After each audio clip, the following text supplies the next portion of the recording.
श्री स्वामी समर्थ. तर आज होता आपला श्री स्वामी समर्थ महाराजांचा गुरुवार आणि आज होणार होता आपल्या श्री स्वामी समर्थ महाराजांच्या 9 गुरुवारच्या व्रताचा प्रारंभ. आणि आज इकडे मी ऑफिसचं काम जे आहे तर ते लवकर आवरलं, कारण मला सकाळी पूजा करता येणार नव्हती, कारण माझी तयारी झाली नव्हती.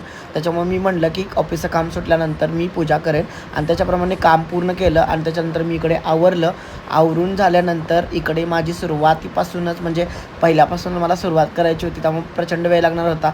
इकडे अभिषेक वगैरे तयार करून घेतली, तर पूजेचं साहित्य सगळं आणलं होतं आधीच. मी सकाळपासून पूजेचं साहित्य गोळा करण्यात बिझी होतो काम करत, पण हे काम लवकरात झालं आणि त्याच्यानंतर मग पूजेला इकडे सुरुवात केली. इकडं मला सांगायला आनंद होतो की मी पहिल्यांदा काहीतरी रांगोळी वगैरे काढली, कारण याच्या आधी मला असं कधी काही काढायला जमलं नव्हतं. म्हणजे स्वस्तिक फक्त मी काढले, बाकीचं ते मम्मीनं काढलं आणि हे मला जमलं, याचा मला आनंद होता. तर पूजा कशी झाली ते तुम्हाला पुढच्या ब्लॉगमध्ये पाहायला मिळेल.